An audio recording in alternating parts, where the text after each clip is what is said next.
Welcome to today's Research Pays Off. I'm now going to hand it over to our big group of speakers today, and I will let them introduce themselves.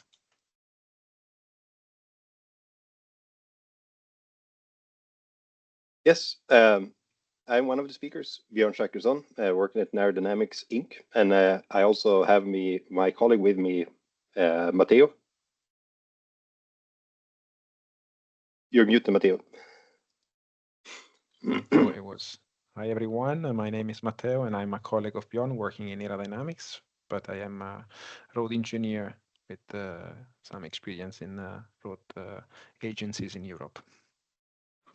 Thanks. And I'm Raphael Stern. I'm an assistant professor in the Department of Civil, Environmental, and Geoengineering at the University of Minnesota. I think I'm going to present first for a couple minutes and then hand it over to the two of you. That's how we decided it. So if it's all right, Lauren, I'm going to go ahead and share my screen and start presenting. Let me know when you can see that, and I'll go ahead and start. Looks great. Great. Okay, so what I want to talk about today is a project that I've been working on with Professor Maristano here at the University of Minnesota, as well as Professor He and our research team. And this is a MnDOT funded project, which I think is a little bit the precursor to what you're going to hear about from Matteo and Björn here in a few minutes. It's the idea is basically what can we do with onboard vehicle data to assess pavement quality. And this is an active MnDOT project, which is wrapping up in the next couple of months here, where we've been collecting data and trying to build models to predict. The idea is really, can we use lots of low quality data to get an estimate of pavement quality? And so the goal is to collect data from vehicles and then use that to estimate pavement, things like pavement roughness. The current monitoring protocol, which I'm sure many of you are familiar with, is costly, time-consuming, and you really only get a snapshot, in Minnesota once a year, in some states every 2 or 3 years, based on sort of resources available, because it requires a lot of effort to collect that data with a highly instrumented vehicle. And the idea was, instead of using a small number of high-quality data, can we use a large amount of lower quality data to kind of estimate the same thing. And this was inspired by a project, the NRRA project in Denmark, which concluded a few years ago, which showed that this is technically feasible. So a little bit about our data collection. What we're doing is we're plugging into the onboard diagnostics, or OBD2 ports of vehicles. OBD2 ports are required on all vehicles after 1996 in the US. And when your check engine light goes on or something like that, what the mechanic does is they plug into the OBD2 port and they get a sense of what's going on the vehicle, on the onboard computer. And so we're able to, that's a sort of an interface that we can connect to and get a whole bunch of onboard vehicle data about speed, acceleration, tire speeds, things like that. And so what we did is we collected a bunch of OBD2 data. Here's us instrumenting a MnDOT vehicle. And then here's us driving. I believe that's on the MnRoad facility. What we're able to do is collect the vehicle from just driving a vehicle on the road, the data from just driving a vehicle on the road, as well as the high resolution data that through the MnDOT, the pathways van data, which is sort of that high resolution pavement quality data. A little bit about the data that we've been collecting. So we've done a couple different data collection campaigns. One of them is sort of in the metro here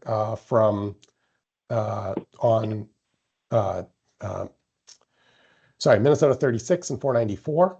We did that loop a couple times, and then a larger loop from our campus down, trying to hit as many MnDOT trunk highways and US highways as possible here, down on 52 over to about Northfield and then back up, finishing out on 55 and back to campus. And so this is sort of a relatively large data collection loop where we got on the order of, I think, 5,500 data points. And I'll talk about what each data point looks like in a second here, as well as the smaller data loop, and as well as some data collection on the MnRoad facility, which is nice because that has really, a whole bunch of different pavement types that we can collect data on. So what does our data look like? Our data generally is sort of, think of it as a high dimensional being. We've got a whole bunch of what we call features. So if you look at a particular data point, it's a 25-meter section of pavement, and we look at the what we call the label. That's, for example, if we're looking at pavement roughness, that's the true IRI of that section as measured by the pathways van. And the features are things like vehicle speed, acceleration, different onboard vehicle measurements. And we take this data and we sort of split it into a training set, which we're going to use to build a model, and a testing set, which we're going to use to evaluate to see how good that model is. In terms of the collected data, so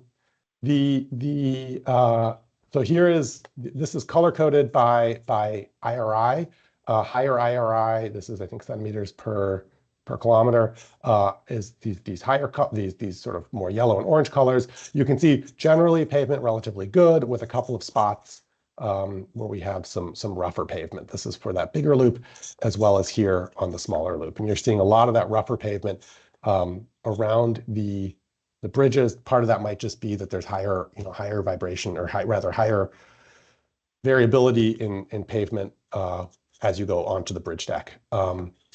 Note that part of this was collected right after Minnesota 36 was resurfaced. So we got really high quality pavement down here, really nice smooth ride after the resurfacing efforts last summer. We tested a whole bunch of different models. I'm just going to sort of highlight what we thought was the best model. We tested a whole bunch of different models. They're all different machine learning models. And varying degrees of performance. Some of the more basic models really don't do that well, but when we get to these these fancier convolutional neural networks, we actually get some pretty nice performance. So what you see in this plots, this is for the training data, and this is for the testing data. So this is the data that we use to build the model, so you'd expect better performance.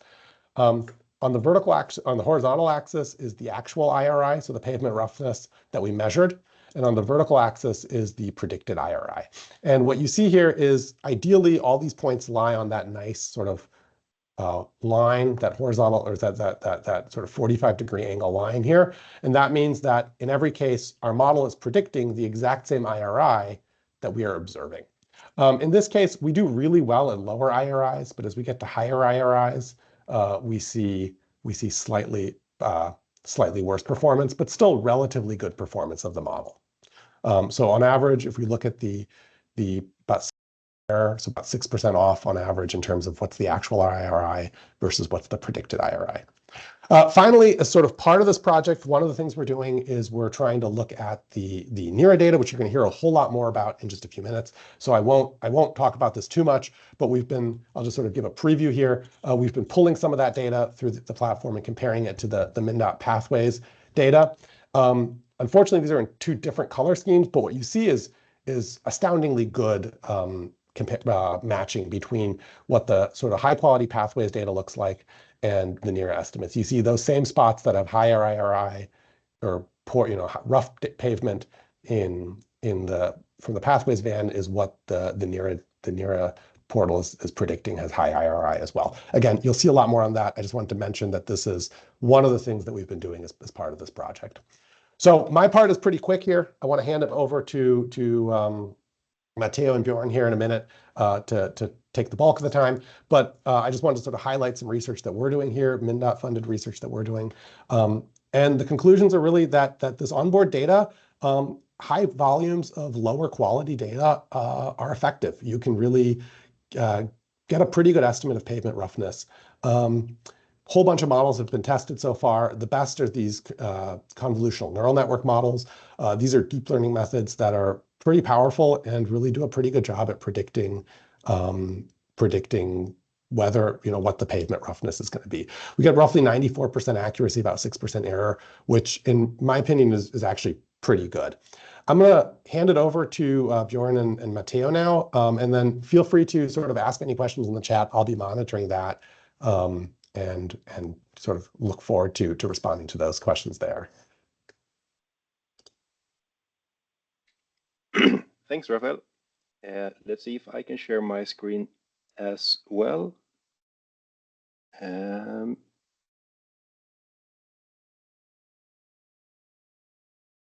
Is my screen okay?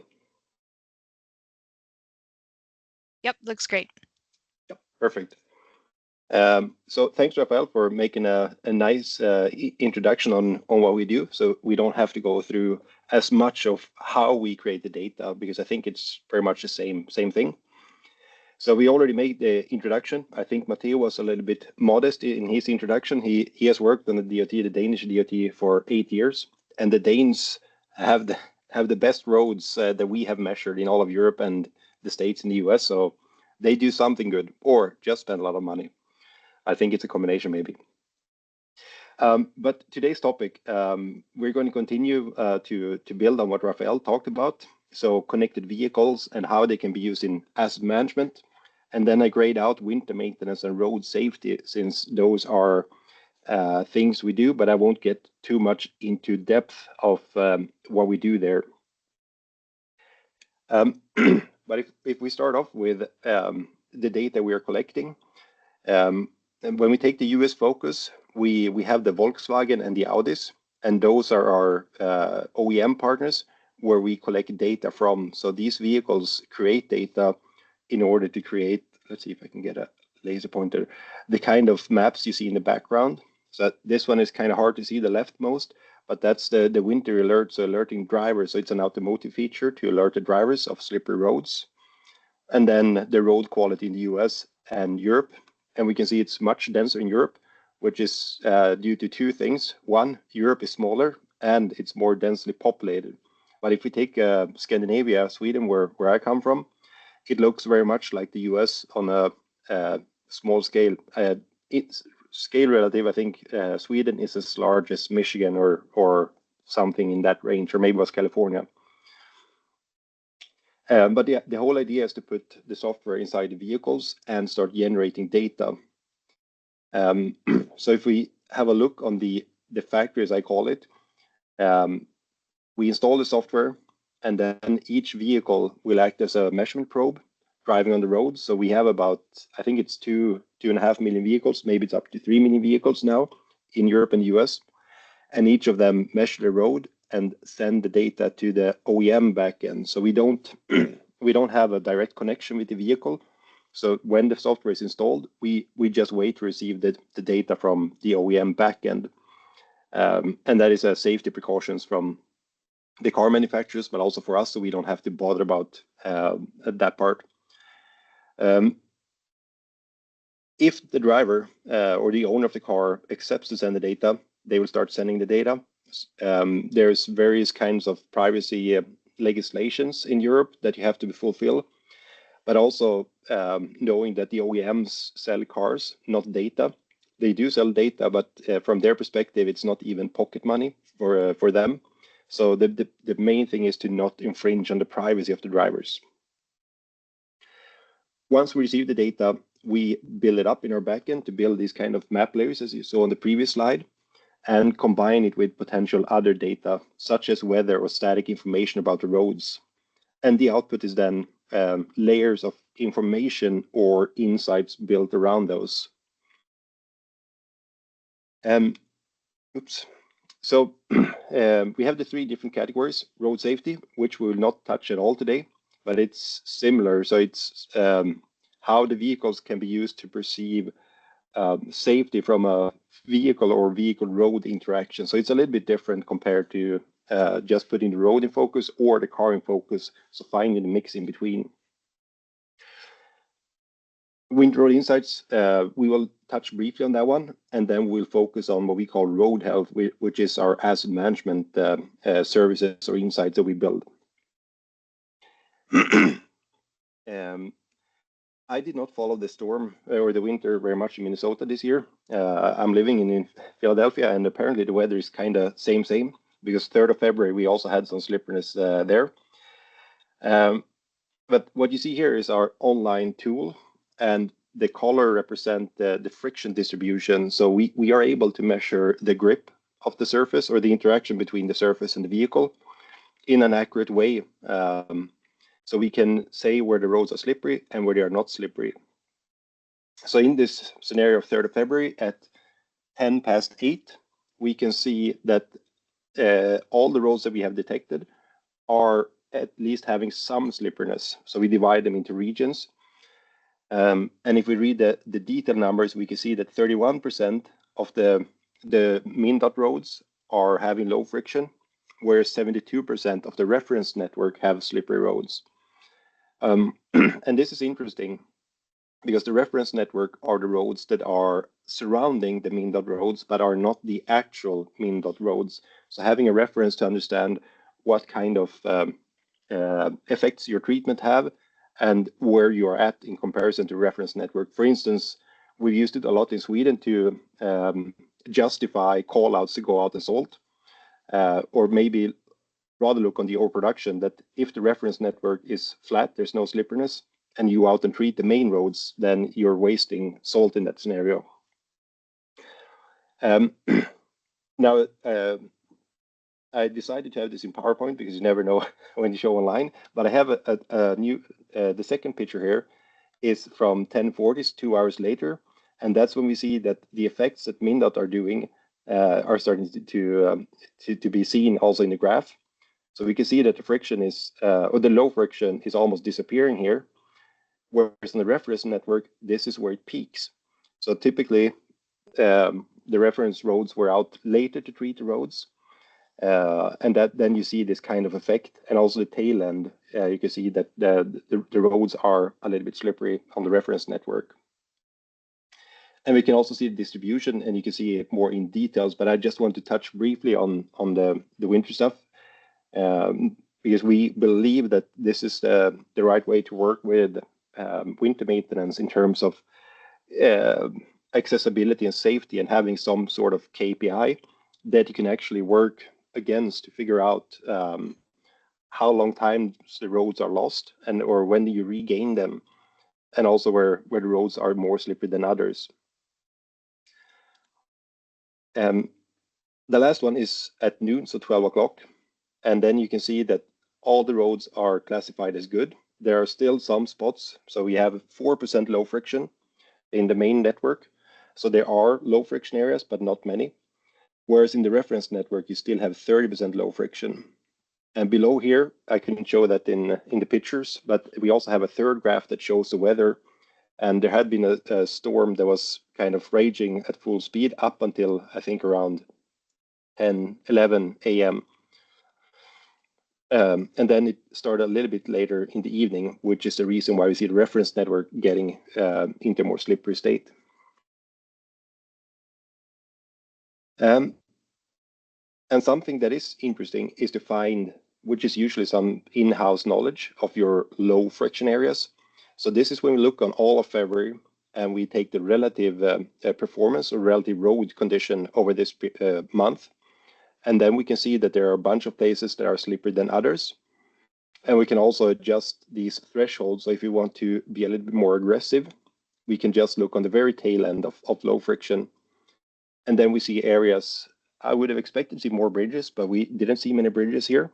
But we can see the roads that are nearby water, which isn't a big surprise, especially for the refreezing scenarios when it's humidity in the air, if they weren't frozen, or they aren't frozen.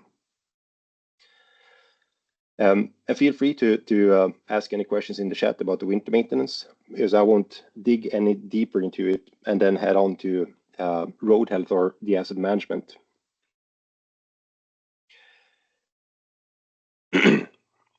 So now we do a context switch. Road health.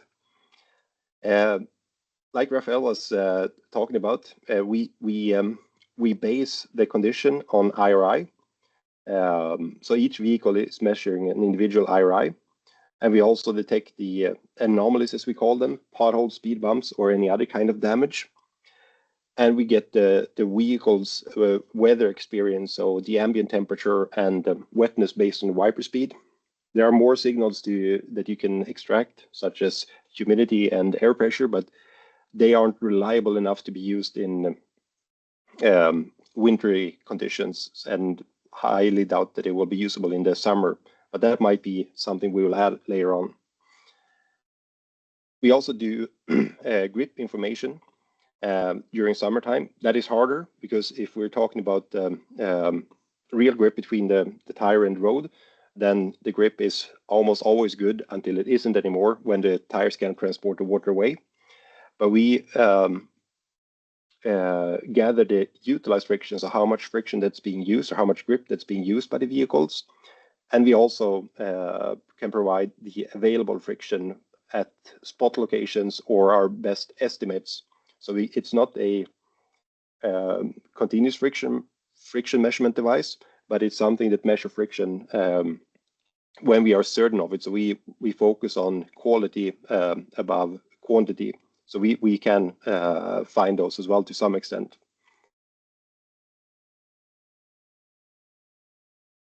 And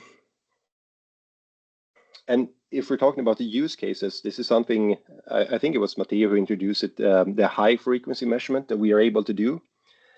And having that many vehicles that continuously pass over the same roads, you get a continuous stream of data into your data lake or your backend, and then you can figure out a lot of things. For instance, you can see the changes and you can see the trends. So something that we have seen and had a great success is the network screening. So kind of looking for friction and bearing capacity. Friction we won't get into because then we would have a separate webinar, I think. But bearing capacity, Matteo will talk a bit about. But also for a state like Minnesota with a strong winter, pinpointing the locations that suffer from winter damages, and also establishing trends in order to see how your road is actually performing. And these trends is also the main input into the PCI scoring that we make an approximation of.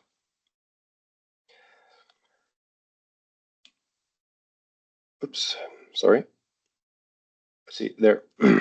So Raphael was already talking about the comparison between the legacy devices and the connected vehicle devices. So I won't spend too much time on this one. I think he narrowed it down very well that you can get high quality data at a high cost at an annual snapshot or biannual snapshot, whereas the vehicles, they deliver continuous data without any maintenance of devices or equipment. But the accuracy will not be as good as if you have a dedicated machine.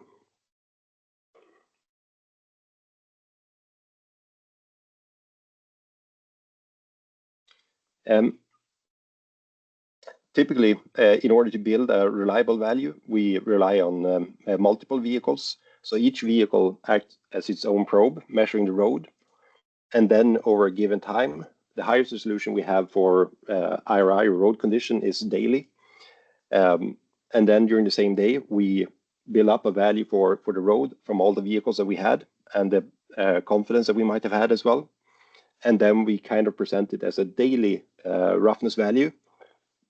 And the daily roughness value will always have some deviations depending on where the cars drive on the road, and potential other factors as well. So if we put it in the same graph to illustrate how this typically would look like, you get a continuous stream of daily measurements with some noise, and then we build up those monthly aggregations, or we combine the last 30 or up to 60 days of data with a filter to have the latest values to be more, have the highest weight. And doing so, we can get to a pretty good accuracy. So this is something that was done by, I should have put a link there, from Purdue University when they looked on our data in comparison to a profilometer. And this one was done from the crowdsourced data, and then the new measurement from the profilometer driving more or less in the wheel tracks. So it was a dedicated testing for the ground truth, and then using the fleet data for the NIRA data.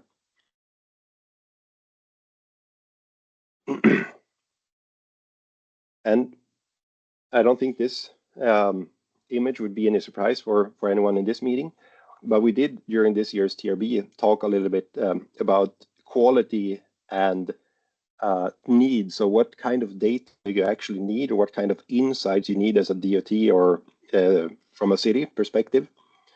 And pretty much where it started out was some early type of pacer when people were looking on roads, were out patrolling, engineers were looking at roads, and then it was replaced with a profilometer to do it more automatically, and then the LCMS to get a very high quality information about the road. And since then, it's also been added with cell phones that does a combination, I think, of both. So using AI to identify damages of the roads. But what is missing, I think, and that might be slightly biased, but I think that many times we miss out on the vehicle when we're talking about the roads and road conditions. And I think that's where we come in to kind of bridge the gap in between the road and the vehicle, figuring out what kind of experience does the vehicle have on the road, and how will will any changes to the road, what kind of impact will that have on the vehicle and the driver or the clients of the roads, if you want to put it like that. And many times we end up in looking in correlations graphs, like I showed before, that we produce. You check on the fit, and it will never be identical. I mean, if you have one method that is a ground truth, the second method will never be 100% match. That's the definition of having a new method. Otherwise, you're just doing the same thing. But I think that sometimes we miss out on figuring out what the fit is of the kind of data that can be produced from the vehicle, this high frequency data. And I think this slide or this picture is very nice, that if you put a toddler with this problem, they won't solve it. But we try to solve it by force feeding the cylinder into a squared hole. And maybe it will work, but the result will not be as you would want it to be. So I think my key giveaway or takeaway would be finding the right fit and looking on the strength of connected vehicles and how it can be used with a new way of getting the information to DOTs and cities. And with that, I will hand over to Matteo, who will talk about some examples. Thank you, Björn. Hi, everyone. So now I will bring you into, I hope you can hear me, and I guess Yes. you can. Perfect. So I will bring you into the activities that we have been doing in the project with Minnesota DOT. And the activities were actually having the goal to unlock the power of this data and understand how we could use this data and in a better way. And I want to start by saying that the overall vision of everyone has been always not to adding more data into the pot, because we have already a lot of data. When you work in the road in the road sector, you have a lot of measurements, and you actually, at the end, you need to take decisions. And adding data that do not always necessarily improve the decision, but might also make it more complex. So we have to keep in mind that our ambition has been always to simplify processes and gain from this new insight. And to better unlock this power, we had to start by looking at how the NIRA data are feeding into the road network of Minnesota DOT. And so what is the coverage? How reliable are our data compared to the standardized measurements that Minnesota DOT has been carrying on the whole network? And then we focused, as Björn has mentioned, into one of the property that this data brings, which is the time domain and the development over time, which actually is a very powerful insight when integrated with other measurements, but also when used individually. And here you can see, for example, a case where you look at you can actually have alerts as soon as the roughness moves out from its trend or from its normal development. Then actually you can release alert through the platform. And these alerts can be used for inspections, as well as when you start aggregating data on different time scales, maybe looking at average values over a week or average value over a month, and then you start looking in time series. Of course, then you end up exploring other potential features that should be used. Move on, next slide. So this is the first example of the data that we collected, and I just want to make sure that the network in Minnesota is quite broad and different, and where we could provide data that were used for the comparison with the collected data by Minnesota DOT. It's shown in the figure on the left side. So approximately 90% of the network was actually measured, and we had the data available on the measurement date that was used for the standardized measurements, and approximately 10% of the data network was not having passes. Of course, this is an information that we have to take into account, and this has an impact in the quality or in the interpretation of the data that we cannot neglect. Please, next slide. Here you have a real kind of count of a number of passes per month, which is represented in a heat map or in a color that goes from dark red to lighter yellow. And here you have approximately the number of passes that we have within a month. And of course, the highest amount of passes are actually around Minneapolis and St. Paul area. And the further away we move from these areas, the lowest are the amount of passes. And then, of course, there are some probably interstate roads that are highly trafficated or more trafficated than others. And how much the coverage and the number of passes can affect the comparison and the comparison between the two data sets, so the roughness generated by the vehicle and the roughness measured by the Minnesota DOT. Next slide.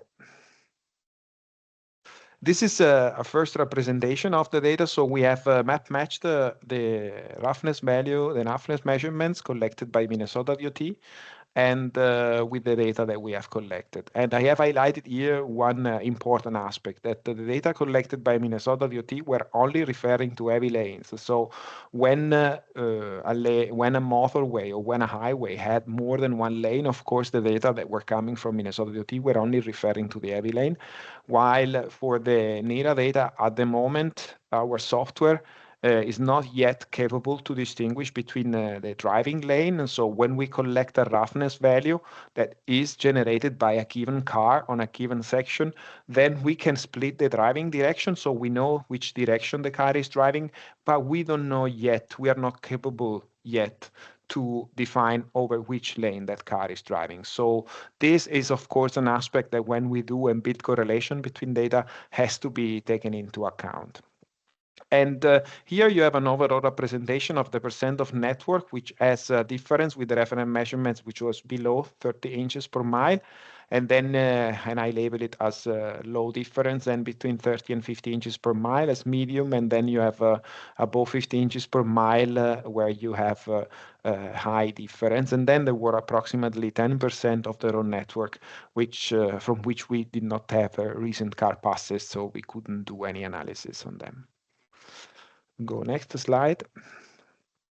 And how it looks, the correlation when we look, for example, into the data, when we look into the number of passes for a given month versus the standardized data collection. Here you can see the two charts, and in the left graph, you can see that the roads with less than 10 passes are highlighted in red, and the road with more than 10 passes per month are highlighted in light yellow. And so you can see how the number of passes in this case has affected the correlation. And for sure, the increasing number of passes is also an effect in the quality of correlation. But in general, the correlation is good, taking into account that most of this network is going through roads which have multiple lanes, and that, as I have mentioned previously, has of course some influence in the correlation between the two data sets. Next slide. So once we have proved that we have coverage, that we can cover the network on a daily basis or almost on a daily basis, and then we have reliable measurement that correlate with standardized measurements, then of course we can start thinking how can we now empower the strength of the development rate. And to empower the strength of the development rate, we need to think about different scales of in particular time frame over which we want to look at the data. On the image on the right here, you have actually a screenshot of our graphical interface, which I will not connect now because always when we are doing meetings in live, I am afraid that I will lose some strength with the connection and power with the connection. But it's actually our interface which give access directly to the daily data that are stored for that given network. And on the interface, you can see from the picture that there are different icons highlighted or in yellow, which in this specific case, maybe Björn, I don't know if I cannot take the laser to point out, but there are some icons here that you can see on the image that are yellow, which identifies the location of potential puddles which have grown. And for each icon, you can also understand and find the severity. And then you have another type of icon, which is with a red arrow pointing up, which actually shows the location at which a given roughness has been changing. And the information is also provided with a time frame where you have a baseline and a value of the baseline roughness. And there is an example on the right side of the slide of the image where you actually see baseline date and you have a value of the baseline, and then you actually have the alert date when the certain roughness has been triggered. And then you have the value of roughness which has been reached. And when you click on a specific alert, you actually see the data, the image that you see on the left side of this slide, where you see the daily data represented with these dots. And of course, there is some fluctuation of the daily data because the cars are not driving always over the same path, so you have some fluctuation. So these are represented by the dots, while with the yellow line, you actually see an aggregated value, which is aggregated using a Kalman filter. And on the example that I'm showing here, it's clear that you can see from maybe January going towards February and March, there has been a significant increase in roughness over time. This triggers the alert, and then afterwards, of course, using this alert and the location of the alerts, inspectors and people responsible or a given network can go and assess the severity and eventually a repair strategy. So this is the first application of using NIRA development, and I define it as in the daily level. So daily alerts, which is a feature actually already released by the NIRA software. And then, of course, we are working into different type of intervals of time or wavelength to extract additional understanding of the road infrastructure. Please go to the next slide. This is a case where we looked into the winter damages. And to do that, we have been combining different data sources still coming from the cars. Some of them, of course, related to weather. So we were looking into temperatures in the different regions of the Minnesota. And we have made an analysis of temperature and temperature fluctuations all over the country. And then we have integrated these informations with the roughness changes. In this case, the data were aggregated on a weekly level, and the period over which we have evaluated the trends and the evolution of roughness was between the December 23 and end of April 24. The overall goal is to actually capture the sections and the infrastructure which have been showing the highest changes and the highest development rate over this period of time. As you can see here in the histogram that is shown below, you can also find out the percent of pavements that have been exhibiting this type of behavior, and also actually have a initial estimate of the damage that as the winter caused on the whole network, supported with some data that allows you to have a better quantification of the impact on the different type of payment, for example, as it is shown in the histogram below. And then the next slide is actually one of the latest work that we are still running. So we have received from the Minnesota DOT some of the data collected by the iPave from HARP system. And our ambition is to actually try to understand how can this data be integrated to each other. The graph is actually showing the surface curvature index from the subgrade collected on the I-35. And on the red line and areas highlighted there is actually the average yearly development rate, which is the development rate the is calculated with a complex algorithm, but to make it simple is actually just looking at the development rate. And we explore the data and the behavior of that given infrastructure for the last 2 years of service. We extract from these 2 years of service a development rate, which is not just a linear interpolation that looks from the start to the end of the period of analysis. But maybe if you are interested into this, we can take it to a separate meeting. And in this specific case, what we try to do is how can we improve the decision taken when we look at the IPAVE data with some history and some knowledge about how the road has been evolving over time, the overall section. And in alternative, we are also trying to suggest where to prioritize inspection with the IPAVE or advanced technology, knowing that there are some sections that actually are changing faster. So the overall idea is to now decide how can we integrate these data sources in a better way, not to lead into confusion, but more to lead into prioritization and better decisions. Next slide. For example, what we are trying to do now is using our data to highlight sections that might have potential issue with the subgrade. And then, of course, our data are not capable to estimate what is the issue, but actually are capable to identify in a very quick way the location where, as I was saying before, project level investigation with advanced technology can be done. At the moment, we are still at the very early stage of, let's say, the research, because when you switch and you bring new technologies, it's not that easy to digest the technology itself. And in this case, maybe the connected car represent definitely a new technology.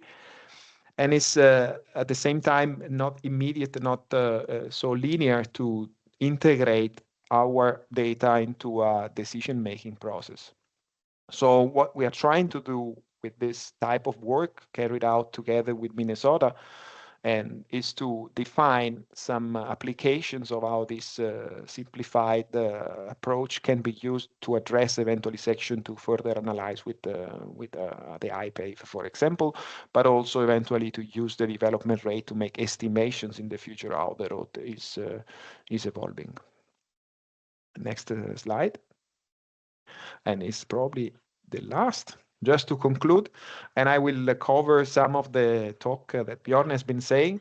I think that NIRA is bringing a new perspective into the road infrastructure management, and this new insight comes from the capability of scanning continuously the road using the power of connected cars that drive on the road every day.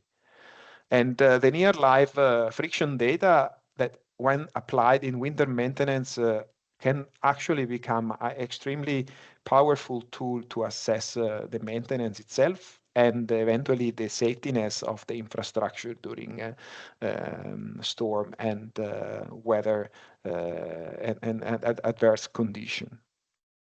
And the roughness data evolution over time is what we are actually now trying to empower, because we see the power of this data and is actually, as I wrote here, bridging the gap between standardized surveys and continuous monitoring.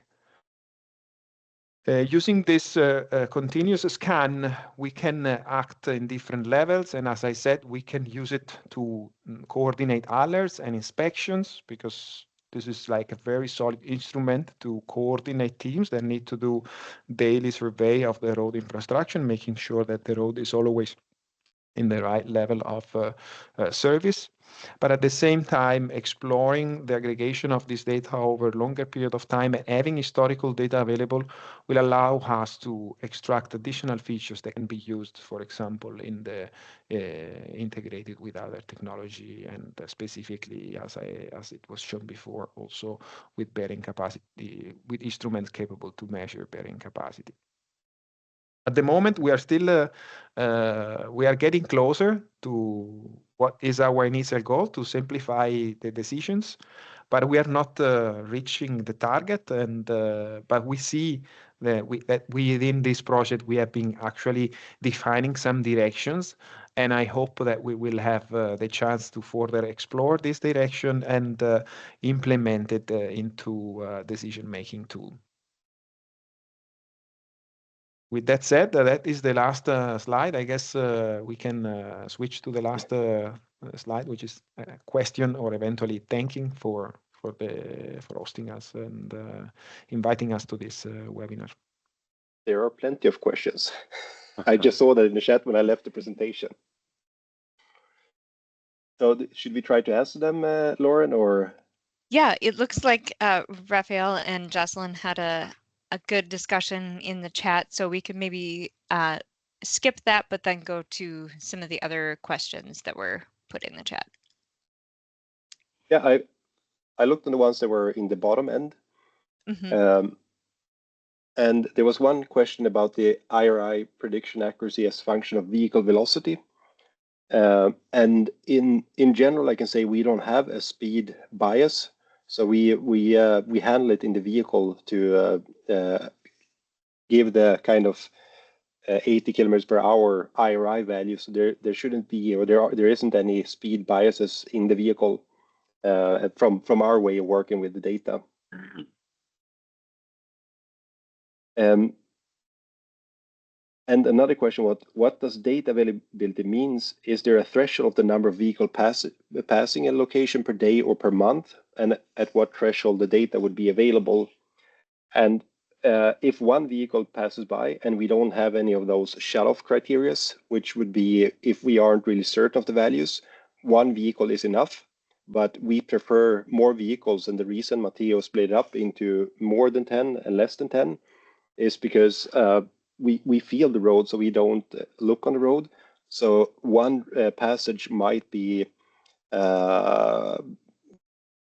not tell the entire truth of the roads. Having a couple of passages usually gives a better value. But one vehicle is enough, but we cannot guarantee how people are driving, and people are sometimes driving strangely. So the more the better in general, but one is enough. And then how many vehicles we need to be within 10% difference from the reference values. I think that is a tricky question. I mean, when we can say that we have are within 10% accuracy, because there are several dependencies there. And like Matteo talked about, the number of lanes that we don't distinguish between the different lanes. So 10% might even be impossible to achieve if we have, say, a 4-lane road. Then 10% accuracy will be, or 10% from the ground truth will be very hard. Maybe you have some comments on that, Matteo.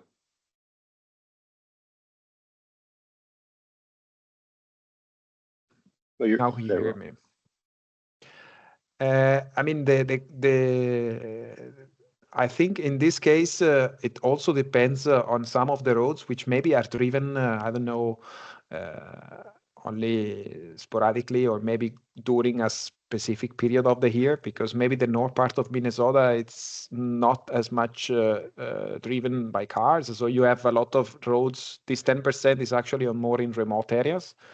And that is very much the case. So maybe we have some data more in the summer because it's used more in the summertime than not in winter.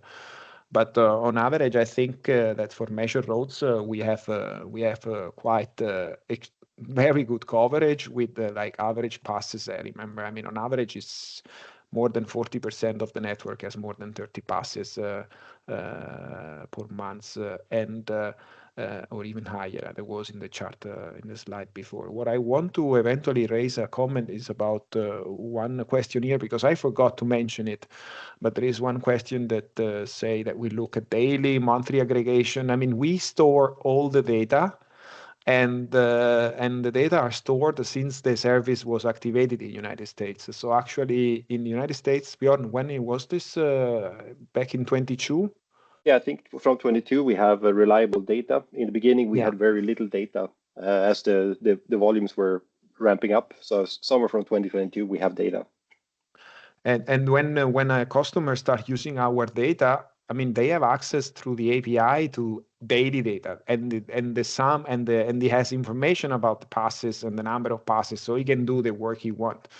Of course, what we have been trying to having the familiarity with this data and knowing the data very well, we also try to support. For example, we have monthly meeting with Minnesota DOT when we try to support them into suggestions. How can we aggregate and use this data in a better way? So, for example, for making prediction and assessment of the evolution of the road infrastructure, we have suggested to use a monthly aggregation, because actually going into a lower time scale, it would be not that significant, because you don't need to do this for daily operations. It's more for long-term planning.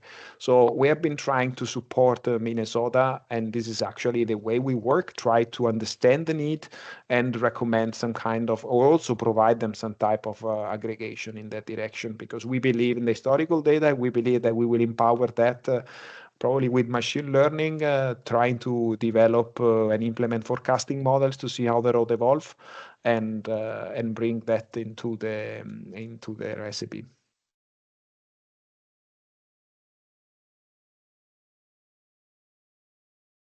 Yeah, I think that was the last question I had in mind with regards to the forecasting. And I mean, that's an area where you spent a lot of time working, Matteo, with our data to trying to build these forecasting models. And we've also done some integration work with PMS suppliers as well, to kind of trying to pinpoint where you are in the life cycle of the road.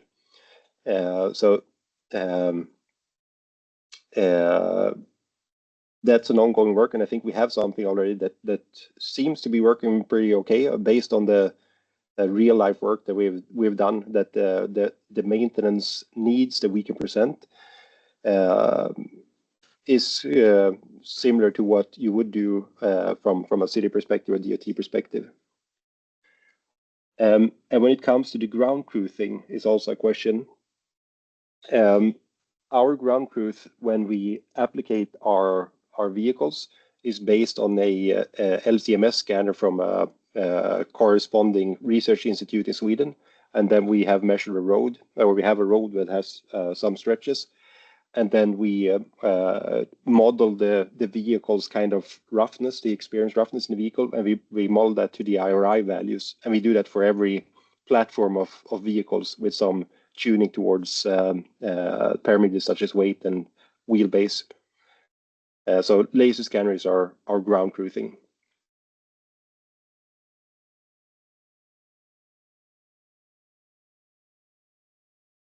Yeah, it looks like you've answered all the questions in the chat. Bernard had one last comment. Your reference did not show what methods you used for ground truth validation. No, we use when we have done it ourselves, we use the LCMS, so the laser scanner of the road, as a ground truthing. And when it comes to, yeah, let's put it there. Okay. And I think Purdue, they did write a paper when they compared us towards a profilometer.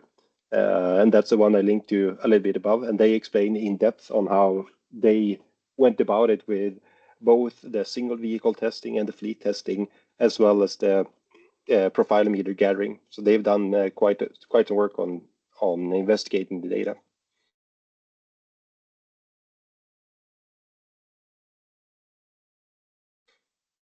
Great. Well, it looks like, oh, Eob has a question. Thank you all for the great presentation. A quick question. I think it was also in the comments. Someone asked, is this data coming from just pavement or also gravel? But what I want to add to that is, do you think your models will benefit also from information that tells what are the roads, what the road surfaces, is it a concrete pavement, it is bituminous surface or gravel, or do you think the model should not care about that? And then related to that, Matteo mentioned that sometimes it's very difficult to, you can detect the direction, but it's very difficult to say which lane is it. Is it because of the GPS not being accurate, or can you elaborate a little bit on that too? Yes, I would say that the GPS in most of the platforms that are out isn't good enough to say which lane you're in accurately. and we almost put it a little bit on the side because this is also a value that the OEMs, the car makers themselves, they want to have that information of which lane you're in. So we are kind of waiting for them to solve that for us and have it as a input to say which lane the vehicle is in instead of trying to do it ourselves. I think you can get a decent approximation using the GPS, but it wouldn't be exact enough, especially not in urban environments. And what about the other question? Would it be, would your model benefit from also information on what type of pavement you're testing on? Is it concrete, bituminous, or gravel? Not when it comes to generating the data values, but when it comes to predicting maintenance need or establishing a PCI index, then the materials of the road is important to understand how it behaves, what kind of characteristics the road has. And that's something that we've seen when we estimate the PCI index, that the surface type has a big impact on how the road develops over time, which is the base of our PCI generation. Allow me one last question. When a section is repaired, what does it happen to your model? Does it reset from zero, or if there is a section that you are looking is being deteriorated and then the agency decides to fix that segment, what happens to your model, deterioration model? Can I answer? We have, we have implemented an algorithm that detects maintenance, and you can actually detect maintenance in a quite different ways. But actually, we have an algorithm that detects maintenance and split the behavior of the road from before maintenance and the behavior of the road after maintenance. Okay. And that is, of course, if we run this algorithm and you have just maintained the road, then we don't have enough information to label the new section. So you will only know that has been maintained, but there are not enough data to deliver a label for that section because it was recently maintained. The only observation you can make is the following. If your maintenance has been only a resurfacing of the pavement and you have not done anything on the structure, then probably the trend and the development might be similar to what has been happening in the last 2 years. So these are assumptions, but there is still a kind of research that we are trying to run in order to make the best use of this data. And having information about pavement type is, of course, something useful when you try to interpret the development rate, when you try to interpret this data, as Björn has explained. Thank you. Thank you. All right, Jacob.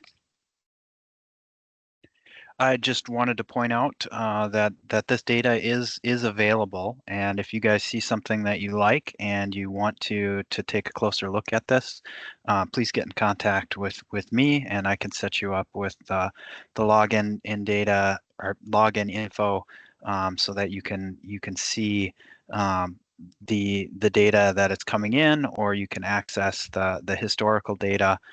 We're looking for people to take a look at this to really help develop. I think there's a lot of good things that this data could help us with in the future if we've got some people who are willing to use it and to implement it a little bit more.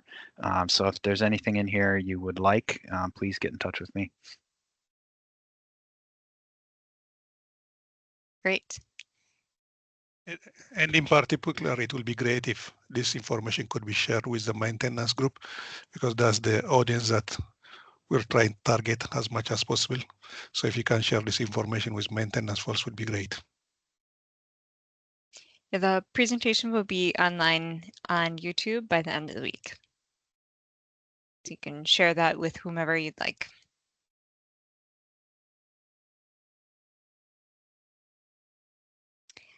All right, well, we are just past the top of the hour, so I think we will wrap it up. Thank you everyone for joining us. We've lost a few folks here, I think probably who had to head out to other meetings. But thank you for joining us, and we will see you next time. Thank you. Thank you.